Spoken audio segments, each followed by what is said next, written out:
Hi hello welcome back to our channel. నేను మీ రేఖా రమేష్. ఎలా ఉన్నారు? మన రెసిపీ వచ్చేసి బీరకాయ పెసరపప్పు. బీరకాయ పెసరపప్పు కూర. దానికి కావాల్సిన పదార్థాలు: 1/2 కేజీ బీరకాయ తీసుకున్నాను నేను బీరకాయ పెసరపప్పు కూర కోసం. అలాగే ఒక ఉల్లిగడ్డ, కారానికి సరిపడ పచ్చిమిర్చి, కొంచెం కొత్తిమీర, కొంచెం కరివేపాకు, అలాగే పెసరపప్పును కూడా కడిగేసి పక్కన పెట్టేసుకోవాలి ఫస్టే. కొంచెం మెంతికూర కూడా. వీటన్నిటిని కడిగి శుభ్రంగా కట్ చేసేసుకొని ఇలా నీట్గా పక్కకు పెట్టేసుకోవాలి. అలాగే అల్లం వెల్లుల్లి ఫ్రెష్గా అలా దంచేసుకొని వేసుకుంటే సరిపోతుంది. టేస్ట్ బాగుంటుంది, స్మెల్ బాగుంటుంది. 1 ఇంచు అల్లం, ఒక 8 రెబ్బలు వెల్లిపాయ. ఇప్పుడు స్టవ్ వెలిగించుకొని ముందుగా గిన్నె పెట్టేసుకోవాలి. కొంచెం గిన్నె హీట్ ఎక్కాక ఆయిల్ వేసేసుకుందాం.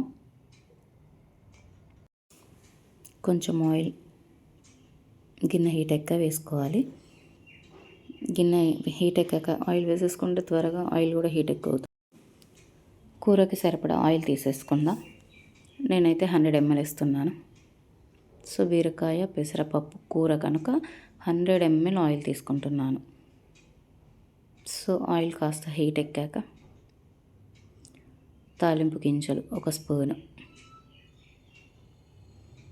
అవి కొంచెం చిట్పటలాడాక మనం ముందుగానే కట్ చేసేసుకొని పక్కకు పెట్టేసుకున్నాం కదా ఉల్లిగడ్డ, పచ్చిమిర్చి, మెంతికూర, కరివేపాకు, ఇవి కాస్త చిట్పటలాడాక పక్కకు పెట్టుకున్న ఉల్లిపాయ, పచ్చిమిర్చి, మెంతికూర, కరివేపాకు ఆయిల్లో వేసేసుకోవాలి. ఫస్ట్ మెంతికూర వేస్తే ఫ్లేవర్ బాగా వస్తుంది. ఆయిల్లో పచ్చిమిర్చి, కరివేపాకు, ఉల్లిపాయ కూడా వేసేసుకొని అవి కాస్త 5 minutes అలా వేయించేసుకోవాలి. ఫ్లేమ్ అయితే హై ఫ్లేమ్ అయినా పెట్టుకోవచ్చు, మీడియం అయినా పెట్టుకోవచ్చు, ఇక మన ఇష్టం. ఎందుకంటే కూర దగ్గరే ఉంటాం కదా ఎలాగో, వేయించేసుకుంటూ ఉండొచ్చు. ఏ ఫ్లేమ్ అయినా పర్లేదు. కాస్త దూరగా వేయించేసుకోవాలి. ఉల్లిపాయ, పచ్చిమిర్చి, కొత్తిమీర, కరివేపాకుని, కొత్తిమీర లాస్ట్లో అనుకోండి, కరివేపాకు, మెంతికూర. ఇది కాస్త అలా ఒక 5 నిమిషాల పాటు ఫ్రై అయ్యాక మనం ఏదైతే ముందుగా దంచి పక్కకు పెట్టుకున్నామో అల్లం వెల్లుల్లి పేస్ట్ని కూడా ఇందులో వేసేసుకోవాలి. 1 ఇంచు అల్లము, 8 రెబ్బలు ఎల్లిపాయని ముందుగానే మనం దంచేసుకొని పక్కకు పెట్టేసుకున్నాం కదా కచ్చాపచ్చా. అది ఇప్పుడు ఈ ఆయిల్లో వేసేసి మొత్తం పేస్ట్ అంతా ఫ్రై అవ్వాలి. పచ్చివాసన పోయేంత వరకు పేస్ట్ అంతా ఫ్రై చేసేసుకోవాలి. 5 నిమిషాలు ఈజీగా పడుతుంది అది ఫ్రై అవ్వడానికి. బాగా వేయించుకున్నాక ఇందులోనే కాసంత పసుపు, ఒక సగం చెంచాడు అనుకోండి, అలాగే ఏదైనా ఈ స్టేజ్లోనే వేసేసుకుంటాను నేనైతే. అలాగే ఉప్పు స్పూను, తక్కువ తినేవారు తక్కువ, ఎక్కువ తినేవారు ఎక్కువ. స్పూన్ మీద కొంచెమే వేసాను, 1 స్పూన్ అనుకోండి, ఫుల్ స్పూను. రుచికి సరిపడా వేసుకోవాలి ఉప్పు, కారాలు. మిర్చి కూడా ఎక్కువే తీసుకున్నానుగా. ధనియా పొడి 1/2 స్పూను, అలాగే 1/4 స్పూను జీలకర్ర పౌడర్. ధనియా జీలకర్ర పొడి అనేది కంపల్సరీ నా ప్రతి రెసిపీలో వస్తుంది. టేస్ట్ కోసం ఇష్టం ఉన్నవారు వేసుకోవచ్చు, లేదంటే లేదు. కారపొడి అయితే నేను లాస్ట్లో కారం తక్కువగా అనిపిస్తే వేసుకుంటాను, లేదంటే పచ్చిమిర్చి కారం సరిపోతుంది. పెసరపప్పుని కూడా ఇందులో వేసేసుకోవాలి. కడిగి పక్కకు పెట్టుకున్న పెసరపప్పుని ఇందులో వేసేసుకొని కలిపేసుకోవాలి. ఒక 2-3 minutes ఫ్రై అయ్యేదాకా కలుపుకోవాలి. చాలా బాగుంటుంది కర్రీ మాత్రం. కూరే పప్పులా కాదు, కూరలా వస్తుంది. అంటే పెసరపప్పుని మెత్తగా ఉడికించుకోవడం కాదు ఇందులో. జస్ట్ ఇప్పుడు ఇలా వేయించుకున్నాక బీరకాయ వేసుకోవాలి. కాకపోతే ఒక 3 నిమిషాల పాటు మాత్రం పప్పును బాగా వేయించుకోవాలి. ఎందుకంటే పప్పులాగే ఉండాలి. పప్పు మెత్తగా పిండి అయిపోవద్దు ఈ కూర. ఇది కూర రెసిపీ కనుక. ఇలా 2-3 నిమిషాల పాటు బాగా మగ్గించుకోవాలి పెసరపప్పుని. కొంచెం కలుపుతూ ఉండాలండి, లేదంటే అది అల్లం వెల్లుల్లి పేస్ట్ వేసాం కదా దంచేసి, అది కాస్త అడుగంటుద్ది. సో కలుపుకుంటూ ఉండాలి. అలాగే కట్ చేసుకొని పక్కకు పెట్టుకున్న బీరకాయ ముక్కలు అలాగే కొత్తిమీర రెండింటిని కూడా వేసేసుకుంటున్నాను. మొత్తం బీరకాయ ముక్కలు కొత్తిమీర అంతటిని వేసుకొని బాగా కలుపుకోవాలి. కలుపుకున్నాక ఇక అయిపోయేంత వరకు కూడా, అంటే ఒక 10 నిమిషాల్లో మగ్గిపోతుంది. బీరకాయ ఈజీగానే మగ్గుద్ది, లేతగా ఉంది, ప్లస్ బీరకాయ త్వరగా అయిపోతుంది. అలాగే పెసరపప్పు కూడా బాగా మెత్తగా కాకుండా పలుకు పలుకుగానే ఉండాలి కనుక అది కూడా ఎంత టైం పట్టదు, ఒక 10 నిమిషాల్లో అయిపోతుంది ఈజీగా. సో ఇలా కలుపుకోవాలి బాగా.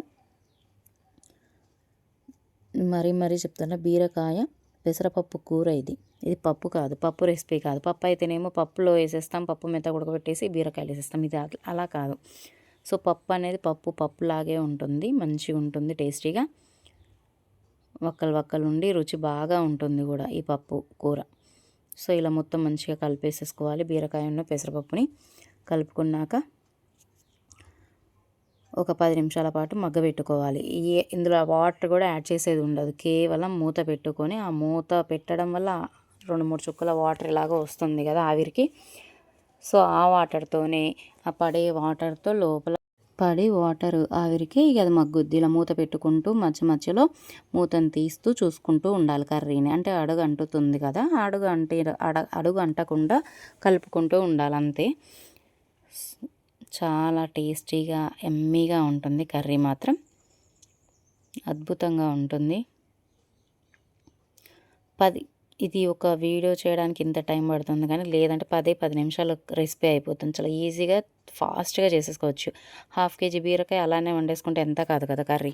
అలాగే ఇలా పెసరపప్పు వేసుకొని తింటే టేస్ట్ ఉంటుంది, కర్రీ ఎక్కువ అవుతుంది, నలుగురు తినచ్చు, అండ్ బాగుంటుంది కూడా హెల్త్కి కూడా. బీరకాయ పెసరపప్పు చాలా మంచిది. బీరకాయ పెసరపప్పు, మెంతికూర, కొత్తిమీర అన్నీ కూడా హెల్త్కి చాలా మంచివే.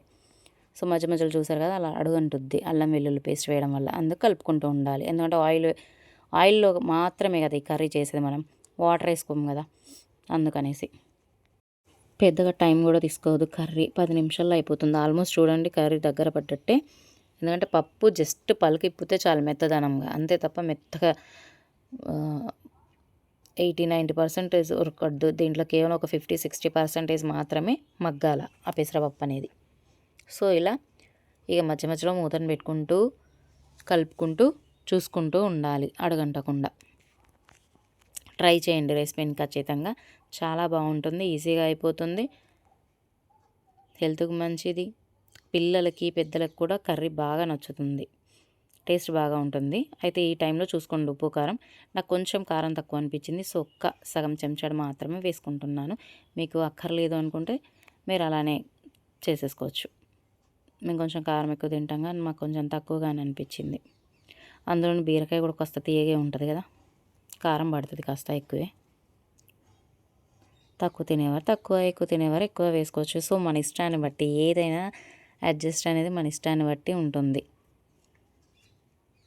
ఇంట్లో ఉన్న నలుగురే ఒకే రకం ఉప్పు కారాలు తినరు. ఇక బయట మేము అందరం ఒకే రకంగా తినాలంటూ ఉండదు. సో ఎవరికి తగ్గట్లు వారు వేసేసుకోవాలి. సో ఇలా మూత పెట్టేసుకొని మగ్గించుకోవాలి. సో ఆల్మోస్ట్ మన రెసిపీ దగ్గర పడ్డట్టే.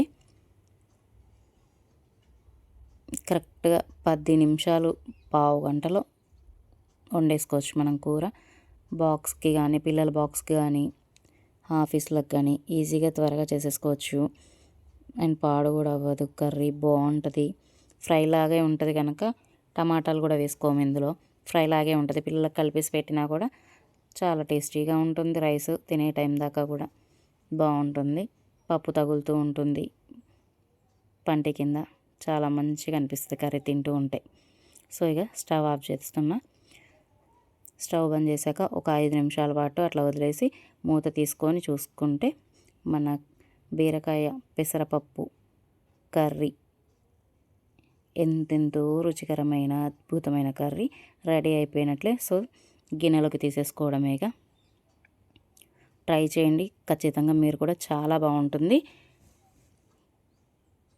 సో మీకు ఈ రెసిపీ నచ్చినట్లయితే లైక్ చేయండి, కామెంట్ చేయండి, షేర్ చేయండి, సబ్స్క్రైబ్ చేయడం మర్చిపోకండి, బెల్ ఐకాన్ కొట్టడం మర్చిపోకండి. ఖచ్చితంగా తప్పకుండా ట్రై చేయండి రెసిపీ మాత్రం. మరిన్ని వీడియోస్ కోసం చూస్తూనే ఉండండి మీ Rekha Ramesh vibes. Please subscribe and comment, share, like, bell icon.